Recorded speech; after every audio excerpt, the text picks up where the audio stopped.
vamos colocar esse contexto que a gente conhece, trevas e luz, vamos colocar aqui. Os deuses do Egito para o povo de Israel, você é meu. Agora vem um Deus que ridiculariza, que julga todos os deuses do Egito. Ele, todo-poderoso, está dizendo, e você pertence a mim. Os deuses do Egito dizem, não, você não somente pertence, você é o nosso escravo. Agora esse Deus está dizendo, você é a minha propriedade peculiar. Eu te tenho como meu e só te tenho. De todas as nações eu te trouxe para mim. Você é a minha propriedade peculiar. Opa! A gente precisa se colocar no lugar deles para saber o poder dessas palavras. Porque até então eles estão se vendo desse tamanho diante da opressão que eles passavam no Egito. Agora esse, até com temor, e Deus faz temer mesmo. Ele se apresenta em capítulo 20 de uma forma que faz todo mundo tremer, para que não pequem. Ele fala isso. Agora ele continua aqui dizendo, propriedade peculiar dentre todos os povos, porque toda a terra é minha, diz o Senhor. Qual era a revelação existente nessa época? A terra pertencia aos deuses do Egito, aos deuses da Pérsia, aos deuses da Babilônia, aos deuses da Grécia, aos deuses de Roma, aos deuses na China, e assim por diante. Toda a terra, toda a humanidade, se você fizer um estudo sobre as religiões do mundo, você vai descobrir que todas as civilizações, todos os povos, entendiam que a sua terra pertencia aos deuses que eles serviam. Agora, isso que ele acabou de falar é revelação. Toda a terra é minha. É minha. O que os outros estão dizendo é mentira. Toda a terra é minha. Não é dos deuses. A terra é minha. E nós vamos pegar mais tarde na revelação para o povo de Israel, e nós vamos descobrir que ele deu a terra para os homens, para a sua habitação. Mas ele não dá dando assim, ó, toma, que eu te vejo lá no futuro. Não, ele é pai que cuida. A terra é habitação, abrigo que ele proporciona como pai. E os deuses estão usurpando. Essa é a questão que é revelada. Justamente ele desloca os deuses da terra de Israel para dar essa terra para o povo de Israel. Deus quer que cada povo tenha a sua terra. Brasil. Brasil. Terra mais rica do mundo. Amém.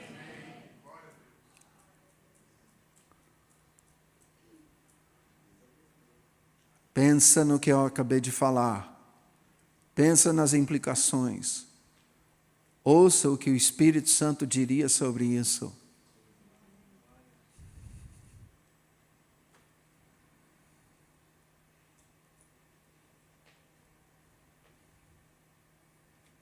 Toda a terra é minha, Deus fala com o povo de Israel.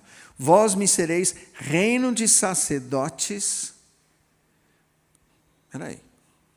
Ele está dizendo com isso, eu vou estabelecer o meu governo sobre vocês, eu vou governar sobre vocês, e vocês serão meus sacerdotes. Eles viram isso no Egito. Os deuses do Egito pegaram Faraó, incorporaram nele, e através dos sacerdotes lá no Egito, os deuses governavam.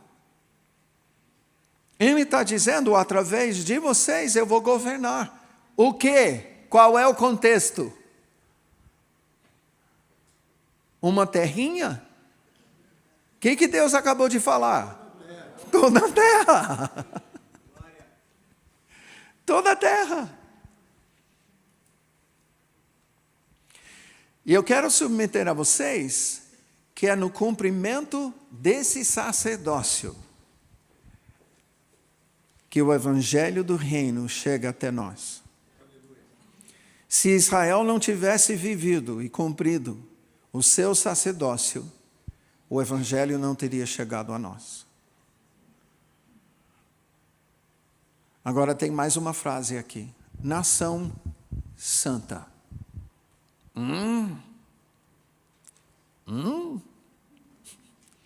Como é que é isso?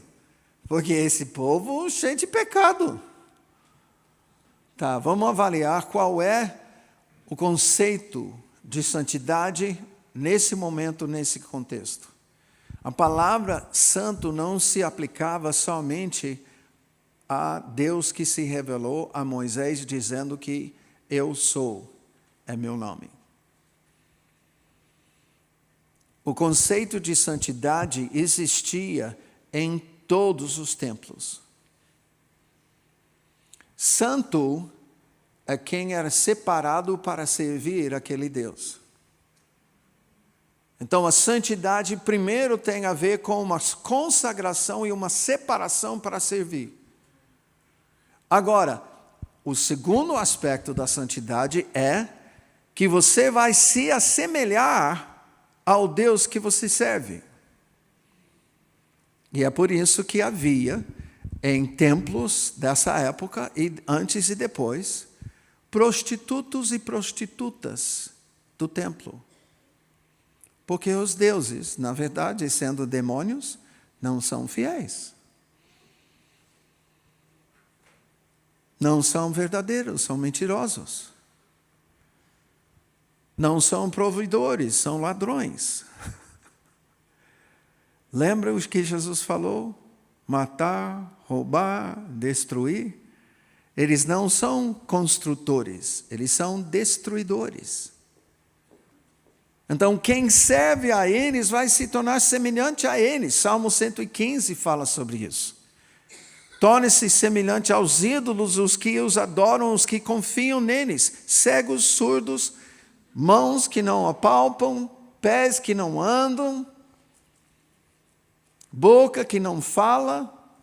E aí nós temos o contexto para a ministração do Messias, curando o cego, dando audição ao surdo, dando fala ao mudo, curando o homem na mão ressequida, fazendo o aleijado andar. Ele está revertendo a obra das trevas, destruindo, conforme diz nas cartas de João, destruindo as obras de Satanás.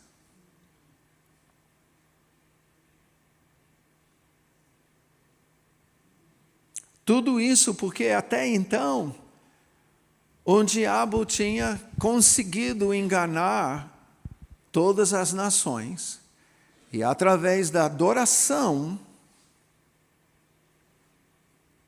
e intercessão profanas do ser humano, um ser humano edificou o império das trevas. Escuta bem o que eu falei. Deus habita meio os louvores do seu povo. Deus é entronizado meio os louvores do seu povo. Sabe que isso revela princípios espirituais em relação ao reino de Deus. Mas são os mesmos para o império das trevas.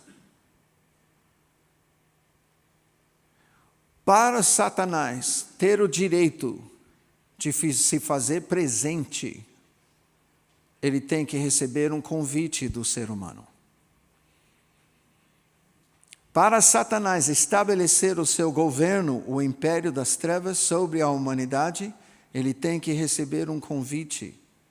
Como que ele consegue isso? Enganando os povos e recebendo adoração e idolatria, que nós chamamos, e intercessão, sacrifícios, despachos, tudo que nós conhecemos que o inimigo faz para receber oferendas e sacrifícios dos povos. E com isso, o ser humano, pensando que é uma entidade, dá direito a Satanás, principados e potestades, a estabelecer um governo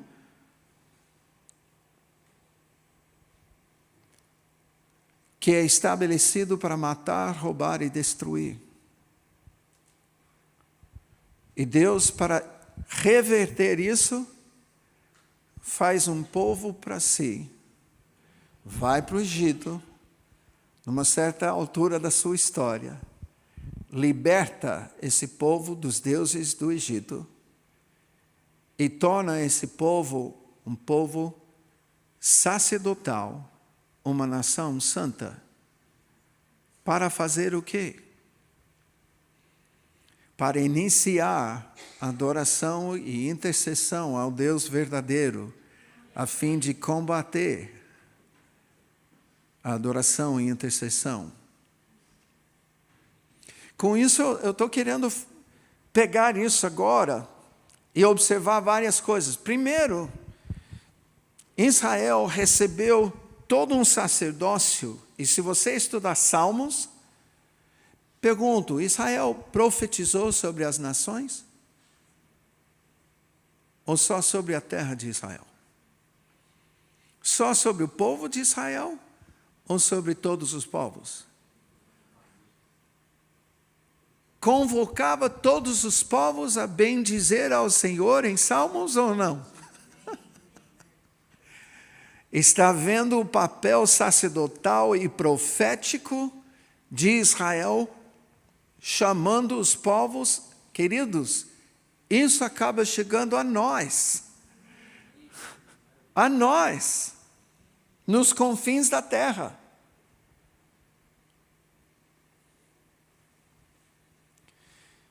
Sacerdócio em Israel começa no dia de sábado, o dia que para passar o dia com o Senhor. A grande questão não é ter que parar de trabalhar. A grande questão é o convite do Senhor, passa o dia comigo. Há esposas aqui, filhos aqui, que gostariam muito que seus pais parassem para passar o dia com você. Por que a gente olha essa questão do sábado com um olhar como gentil, diz, não, coisa ruim ter que parar no sábado, é lei, Nós não estamos enxergando a essência desse dia. A essência desse dia é Deus dizendo para o povo que Ele chamou para si, eu quero que você pare de trabalhar para passar o dia comigo.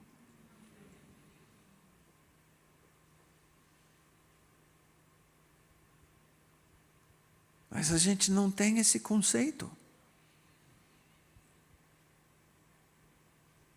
E estamos vivendo hoje os efeitos de não pararmos um dia por semana. Eu vou falar uma coisa, quem sabe vai chocar algumas pessoas, mas o ser humano, porque o sábado não vem da lei, vem da criação. O ser humano foi feito para descansar um dia por semana, o dia inteirinho, ponto.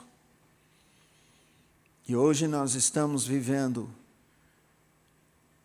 todos os resultados de estresse causado por não pararmos. Doenças crônicas, estafa, eu podia alistar uma série de coisas. E nós estamos sofrendo com isso? Ah, Mike, você está dizendo que a gente precisa celebrar o sábado?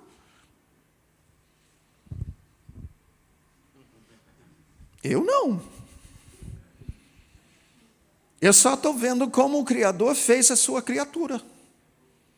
Eu estou olhando para o meu corpo, observando o que foi causado porque eu não descanso. Qual é o primeiro remédio do médico para alguém estressado?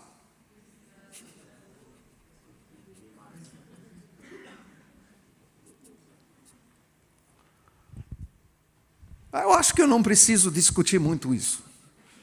Tá? É mais do que evidente.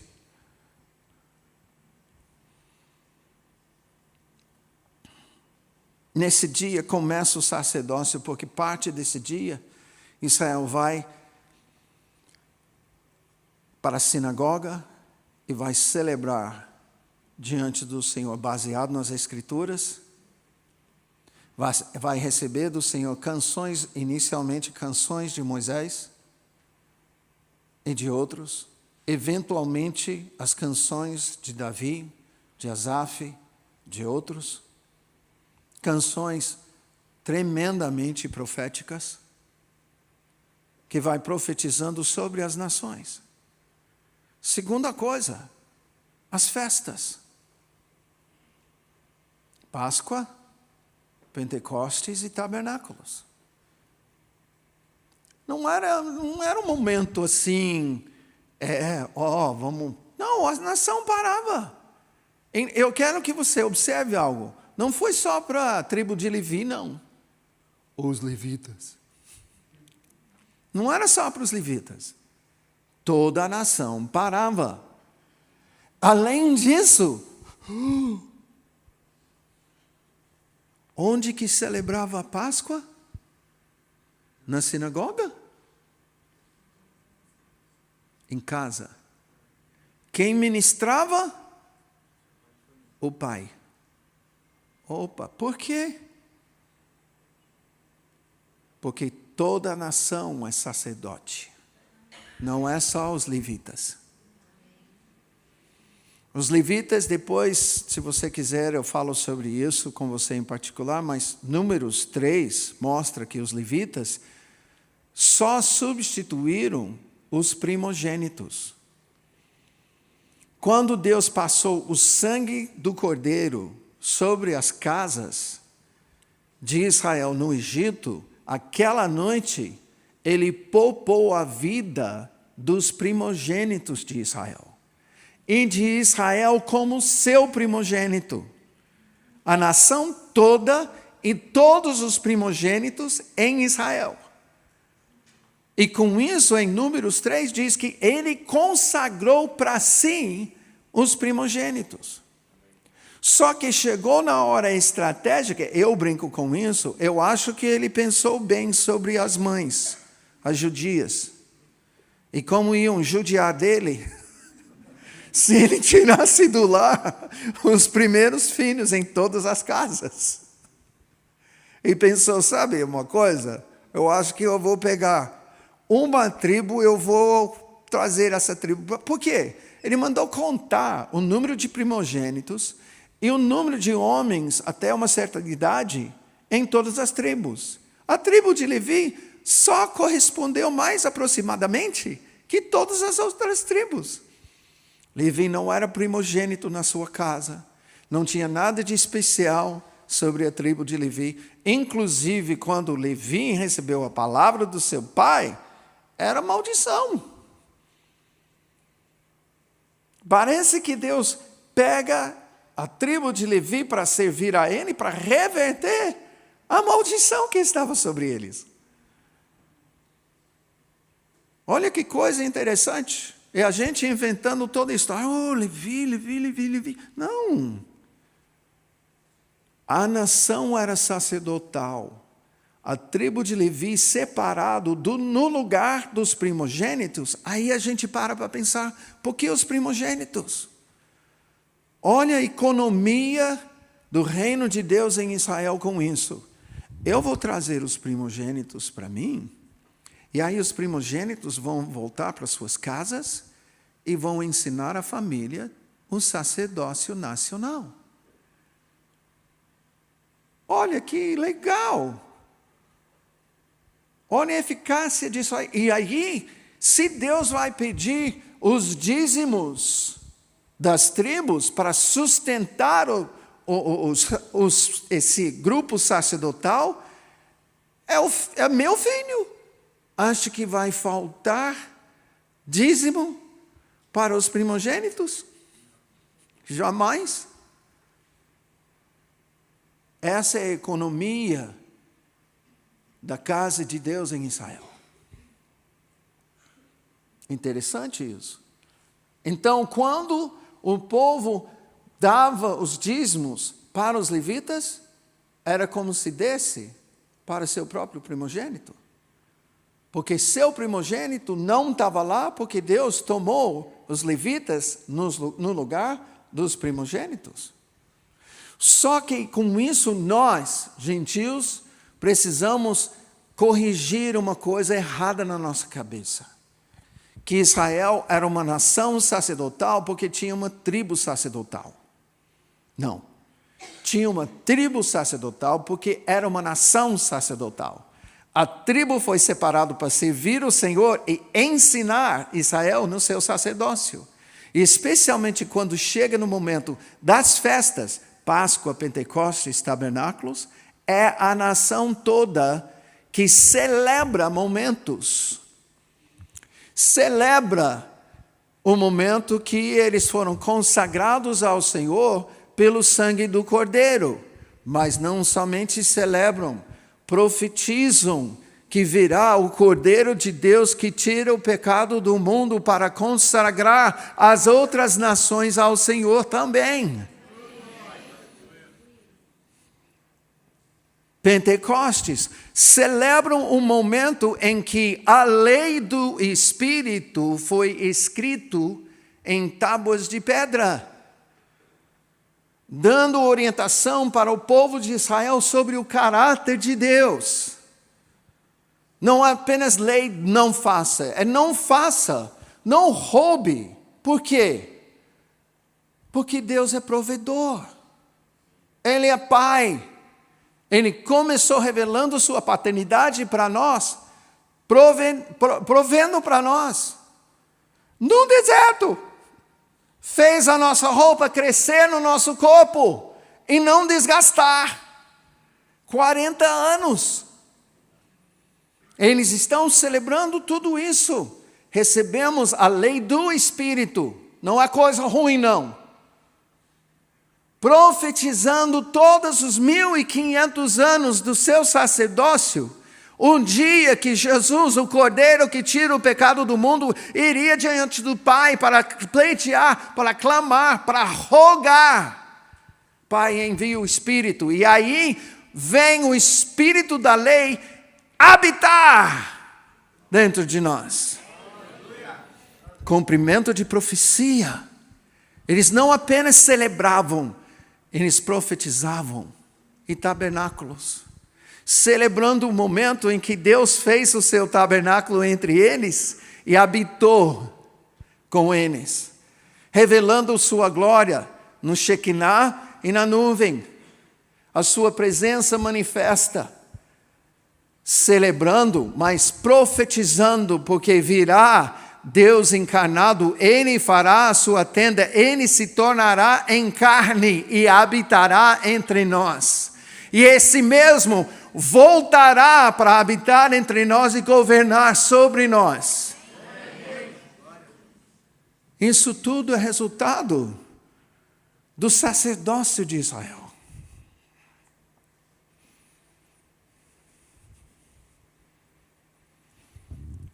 Abra sua Bíblia agora, em 1 Pedro.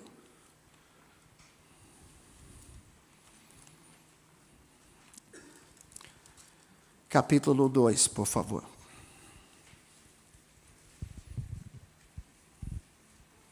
Eu amo isso, gente. Eu amo essa revelação de Deus. Versículo 4. 1 Pedro 2,4.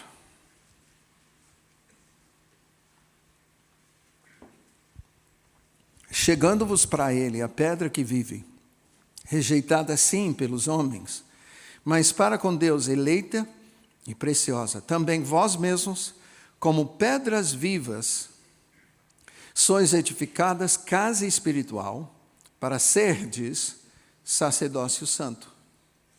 Tá. Quem está falando aqui? Quem está escrevendo essa carta? Pedro. Para quem? A igreja primitiva. Os recém-nascidos em Cristo Jesus. Eu queria observar. Moisés estava cumprindo um papel paterno em Deus,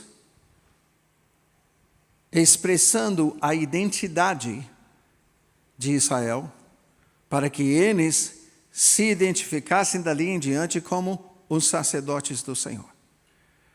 Agora, pessoas do mundo gentil estão se convertendo, tendo servido outros deuses. E o que eles precisam? Uma nova identidade. Pedro está sendo um pai espiritual, falando com a igreja primitiva recém-nascida em Cristo. E com isso, ele diz: vocês são como pedras que vivem, edificados casa espiritual para ser de sacerdócio santo, a fim de oferecer de sacrifícios espirituais agradáveis a Deus, por intermédio de Jesus Cristo. Pula para o versículo 9. Vós, porém, sois raça eleita, sacerdócio real, nação santa, povo de propriedade exclusiva de Deus, a fim de proclamardes as virtudes daquele que vos chamou das trevas para sua maravilhosa luz. Vós sim, que antes não erais povo, agora sois povo de Deus, não tinhas alcançado misericórdia, mas agora alcançastes a misericórdia. Agora me diz uma coisa, que embaixo, quem tem anotações de rodapé na sua Bíblia? Procura versículo 9 e vê os textos referenciados ali. Alguém encontra Êxodo 19, 5 e 6? Levanta a sua mão, se você encontrou. Tá. Sabe por quê? Uma coisa bem legal nessa hora. Posso descer aqui com o microfone? Tá. Nessa hora, Pedro está em espírito, lançando mão na estola sacerdotal de Israel, e ele está puxando sobre toda a igreja. Eu vou até você. Sobre todo mundo, até o rapaz que está aqui na entrada. Sobre todos.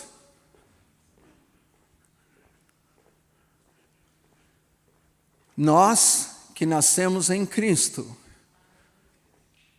somos semelhantes ao povo que nasce em Israel. Algum neném nascido em Israel não era sacerdote? Não.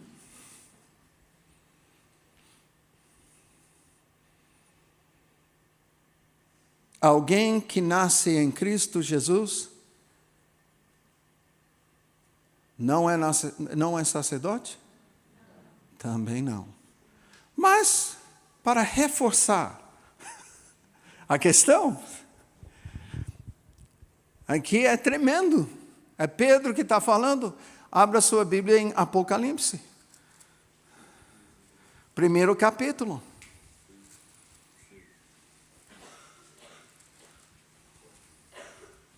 Versículo 4 de novo.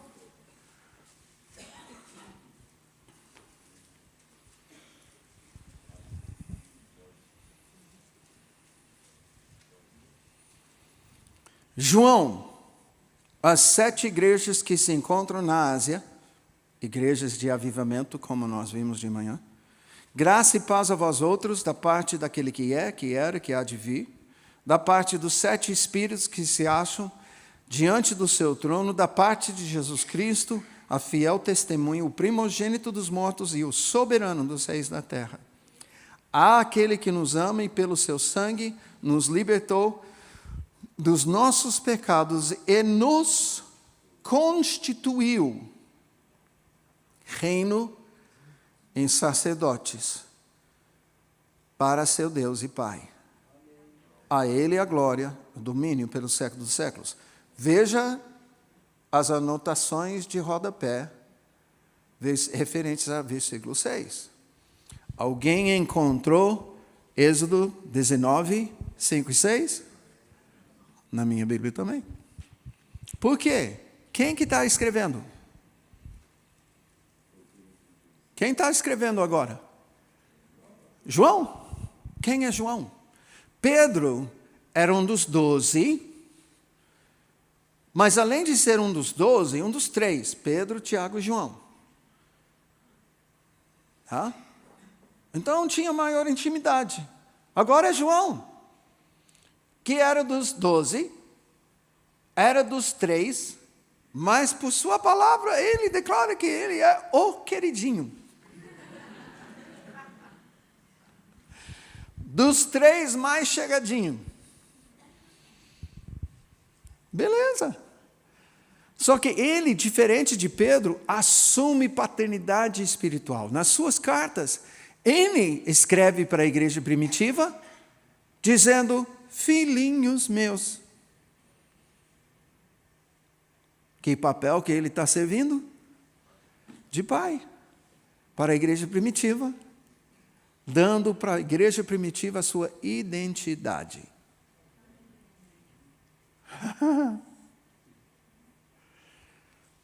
Agora o próximo.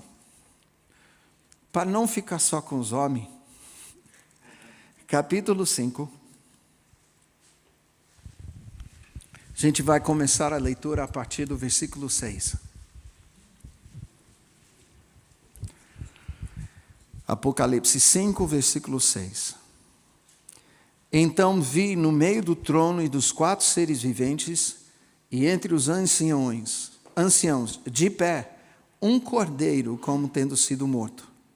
Ele tinha 7 chifres, bem como 7 olhos, que são os 7 Espíritos de Deus enviados por toda a terra.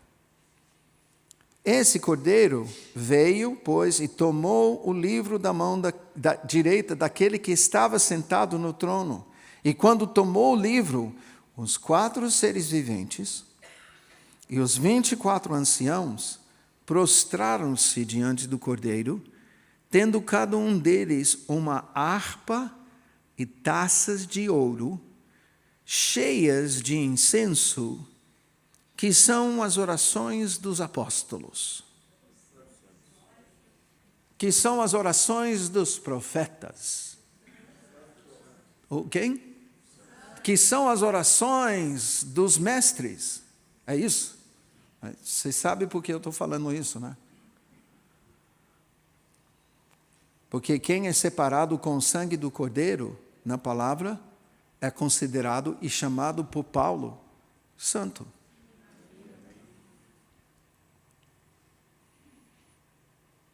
E entoavam, os 4 seres viventes, 24 anciãos, entoaram um novo cântico, dizendo, digno és de tomar o livro, de abrir-lhe os selos, porque foste morto e com teu sangue compraste para Deus os que procedem de toda tribo, língua, povo e nação. Há alguém aqui que se encontra nessa condição, comprado com o sangue de Jesus das nações. E para nosso Deus os constituíste reino e sacerdotes, e reinarão sobre a terra. Essa vez não é Moisés falando com Israel, essa vez não é Pedro falando com a igreja primitiva, essa vez não é nem João falando com a igreja primitiva, as 7 igrejas do avivamento em Éfeso. Agora, são os seres celestiais que só cantam a verdade.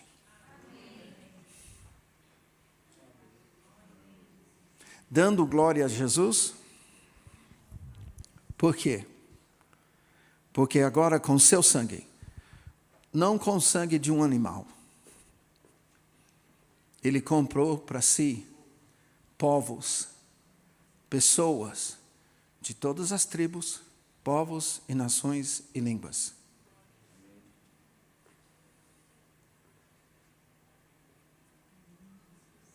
E os constituiu sacerdotes.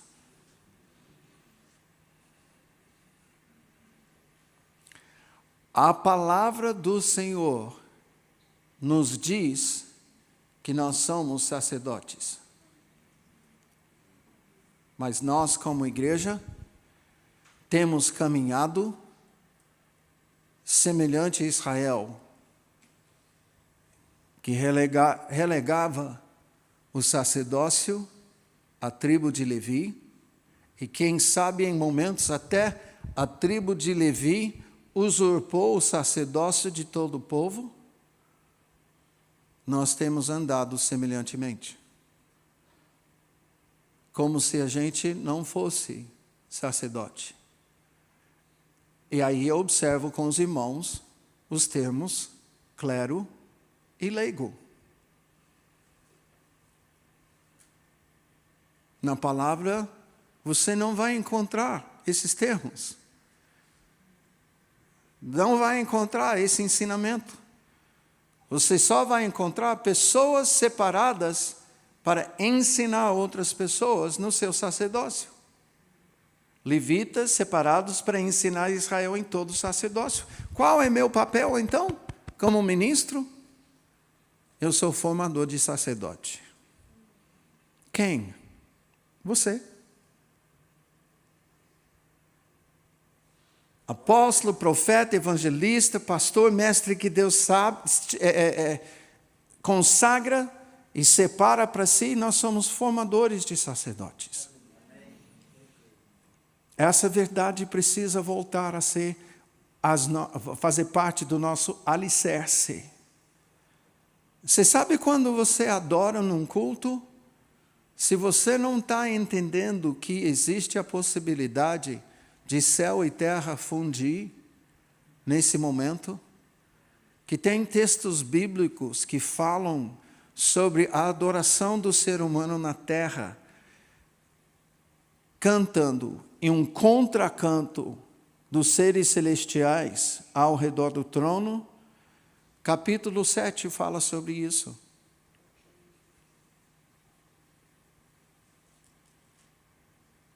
Não é à toa que Jesus nos comprou com seu sangue e nos deu um sacerdócio. Agora, quando eu ouço essa palavra constituído, uma cena triste me vem à mente, sempre que eu falo sobre isso. Vamos falar no reino do Espírito. Quando um demônio olha para você, ele vê uma marca, ele vê a marca do Cordeiro, ele vê as suas vestes, ele enxerga isso no Espírito. Você é uma pessoa que brilha no meio das trevas, porque você é comprado com o sangue do Cordeiro.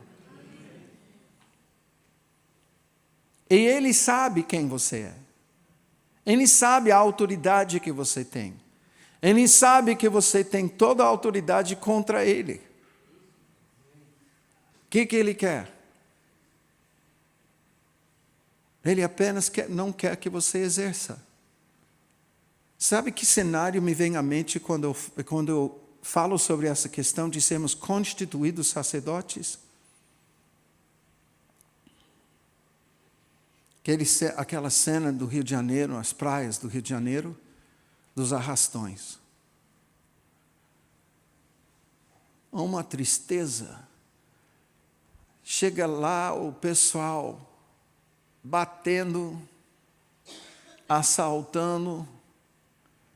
E sabe a cena, para mim, mais triste?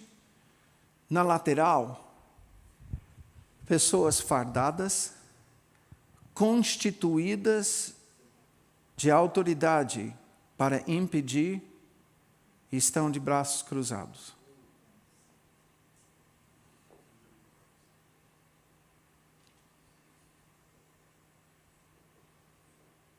Você já entendeu por que eu falei isso? Entendeu o paralelo? Nós somos os sacerdotes do Senhor. Na nossa cidade, na escola que a gente estuda, na firma onde a gente trabalha, na rua onde a gente mora. E se nós, como cristãos, estamos querendo apenas uma vida melhor, não entendemos o reino. Não entendemos quem nós somos. Agora, quando nós entendemos quem nós somos, e entendemos quem é Jesus, e entendemos que agora o Espírito que habitava em Jesus agora habita em nós, e nós temos recebido dele uma constituição de sacerdócio que é superior ao sacerdócio de Israel, e que o sacerdócio levítico caducou, e nós estamos no sacerdócio de Melquisedeque, preparando o caminho do Messias. Se nós entrarmos nessa dimensão de vida cristã, as coisas ao nosso redor vão mudar. Isso é, buscai primeiro o reino de Deus, e as outras coisas serão acrescentadas. O nosso adversário, ele pendurou na nossa frente riqueza. Vem, vem, vem, vem. E nós, como igreja, estamos vivendo atrás só da riqueza, atrás de uma vida melhor. Eu não estou dizendo que Jesus não vai mudar as nossas vidas e não vai dar uma vida melhor, ele vai. Eu estou falando o foco. Eu estou falando da gente viver em prol disso sem o exercício do nosso sacerdócio. Nós fomos separados para exercer o nosso sacerdócio, e Deus disse, essas outras coisas eu vou acrescentar. Creio sim, queridos, na prosperidade, mas para um propósito. Não para ser a minha segurança, a nossa segurança. A nossa segurança é o Senhor.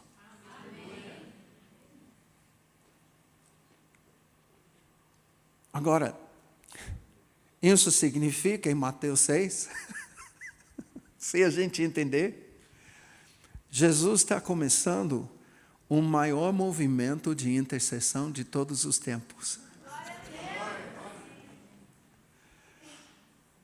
É a oração do Messias.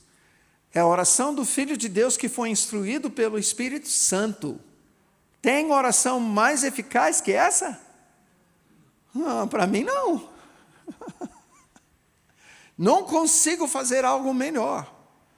Agora, eu preciso assumir quem sou eu. Minha identidade em Cristo. Eu sou filho. Somos filhos e filhas de Deus. Mas nossa família é sacerdotal. Nossa identidade em Cristo é sacerdotal. Inicia todo sacerdote do mundo inteiro, de todas as religiões, tem como base duas funções: adorar a seu Deus, porque Deus habita meio os louvores do seu povo. Deus é entronizado, o reino é estabelecido meio os louvores do seu povo. É a mesma base para as trevas. Os deuses que são adorados recebem o direito do ser humano, que recebeu autoridade sobre a terra.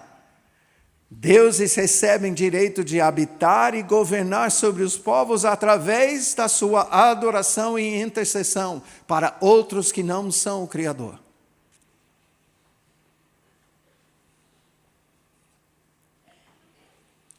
A tua adoração, a minha adoração, o momento que nós nos reunimos aqui em culto, é o nosso privilégio gerar uma atmosfera diferente na nossa cidade, no nosso bairro, por causa da adoração que nós levantamos para o Senhor, Ele nos separou para isso. Para isso. Se a gente entender, não, eu não estou aqui para cantar. Se eu estou direcionando a minha adoração ao Cordeiro, ao Pai, percebendo que meu culto é para uma pessoa, não é apenas uma reunião, não são apenas palavras, glórias ao Rei.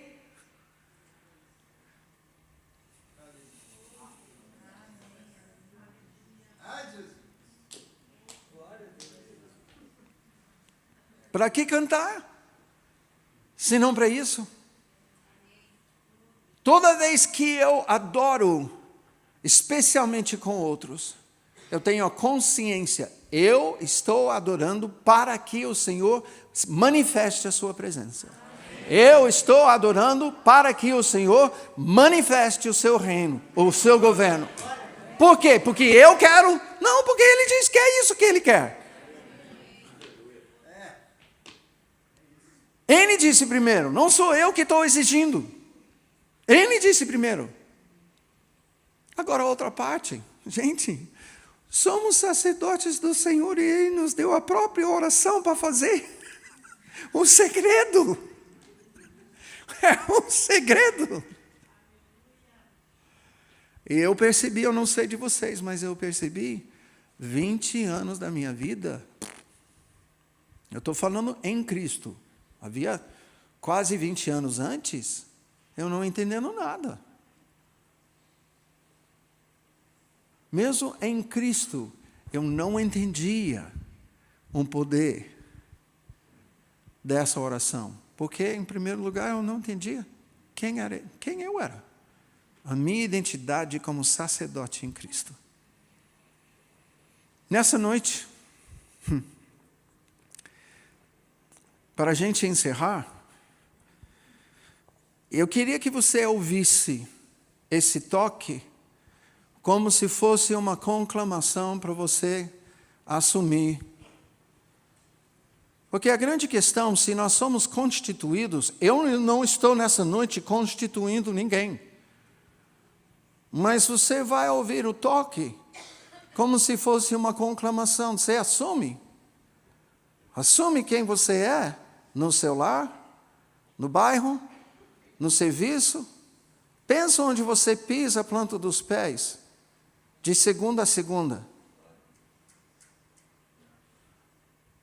Essa é a jurisdição do seu sacerdócio. A jurisdição imediata. Mas em Cristo, a nossa jurisdição é maior. Por quê? Toda a terra é minha. Pede-me, e eu te darei as nações.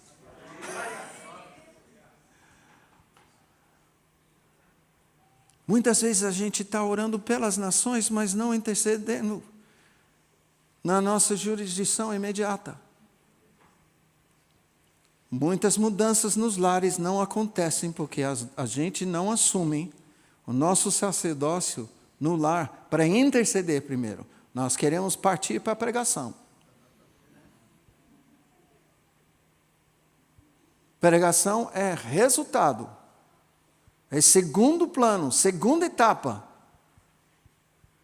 Adoração e intercessão primeiro. Vamos clamar a presença de Deus. Vamos clamar o governo de Deus em adoração. Vamos interceder como Jesus nos ensinou. A gente vai aplicar isso amanhã de uma forma tremenda. E com ousadia, eu digo para você, você vai se encontrar em qualquer lugar, em qualquer momento, e você vai saber como interceder. Como Jesus iria interceder naquela hora, naquela situação. Até porque o mesmo Espírito que gerou essa oração na pessoa de Jesus está dentro de nós para explicar.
Eu queria que você respondesse, correspondesse nessa hora a esse toque. Do jeito que está no seu coração. Eu não vou definir o que fazer. Eu vi a irmã levantar, outra irmã aqui, aplaudir. O que está no teu coração, porque o toque não vem de mim. A conclamação para você assumir não vem de mim. Vem do Cordeiro. E o Espírito está falando para você como o Cordeiro está querendo que você corresponda. Eu não posso corresponder. Eu não posso atender essa conclamação do Senhor por você.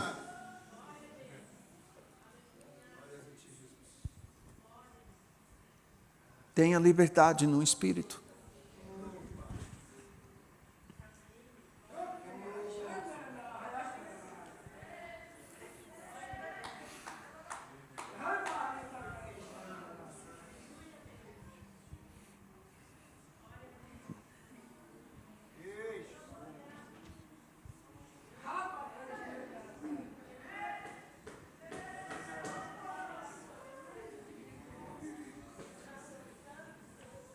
Eu sempre lembro do momento em que Isaías ouviu a voz do Senhor: quem irá? Quem enviarei e quem irá por nós?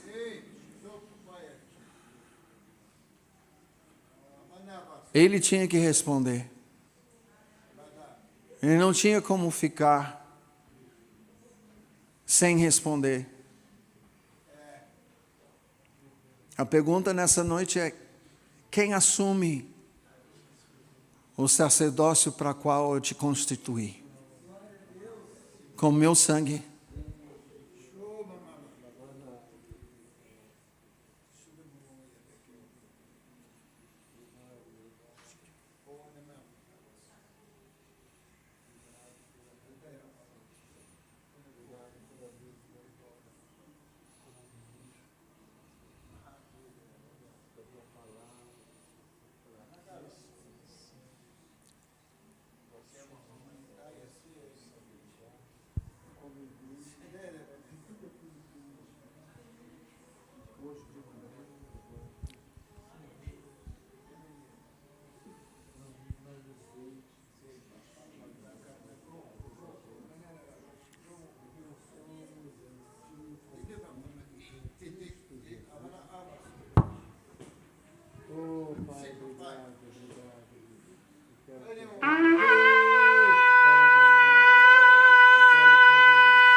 Você diz. Sim.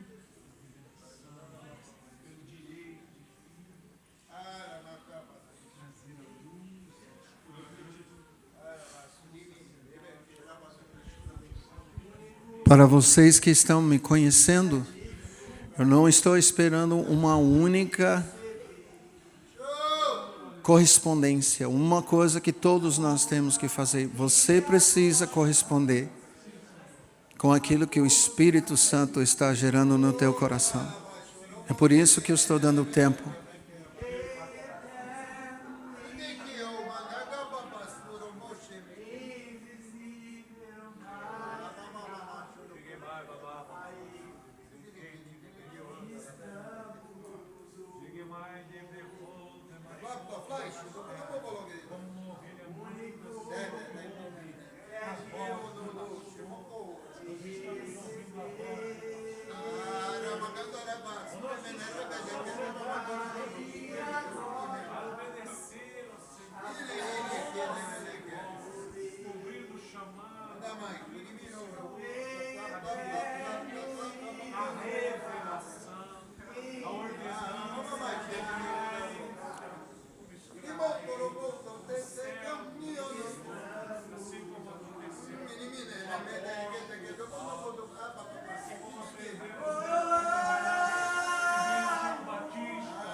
Obrigado, Senhor. Israel não pediu, Senhor, para ser sacerdote. Nem pedimos nós para ser sacerdote. Nós pedimos para o Senhor nos salvar. E em nos salvar, o Senhor nos constituiu como sacerdotes. Obrigado, Senhor. Me perdoa, Senhor, pelo tempo perdido. Me perdoa, Senhor, pela indisposição, pela omissão na minha vida. Eu peço, Espírito Santo, venha nos encher, para que possamos exercer o sacerdócio que o nosso sumo sacerdote Jesus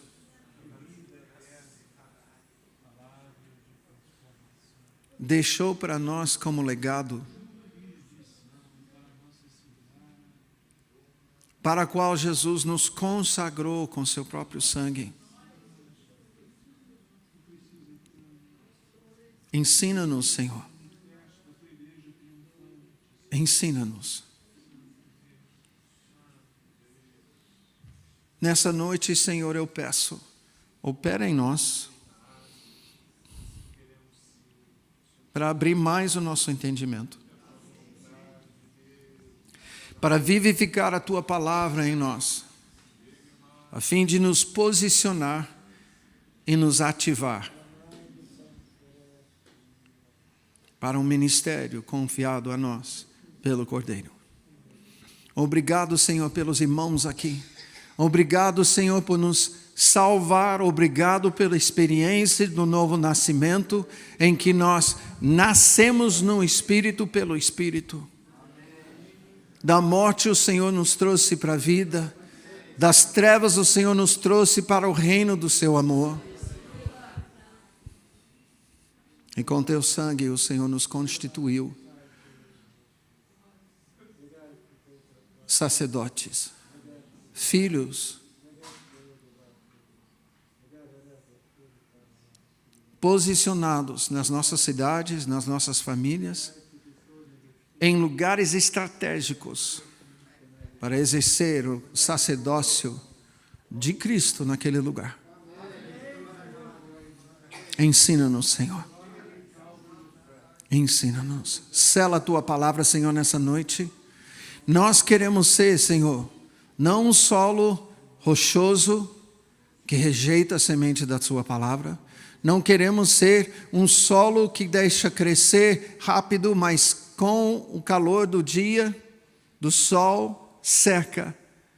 Não queremos ser, Senhor, pessoas que as preocupações desse mundo e as aspirações venham estrangular aquilo que o Senhor quer frutificar em nós. Queremos ser solo que produza 30, 60, 100 vezes mais. Espírito Santo, nós te pedimos, opera em nós de tal forma os planos do Senhor para que possamos produzir 30, 60, 100 vezes mais.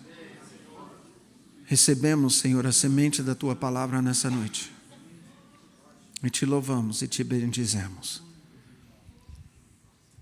Amém. E amém. Amém, queridos? Muito bom estar com vocês. Estamos nos conhecendo.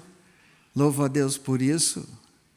Espero que essa palavra tenha encontrado um lugar especial na sua vida.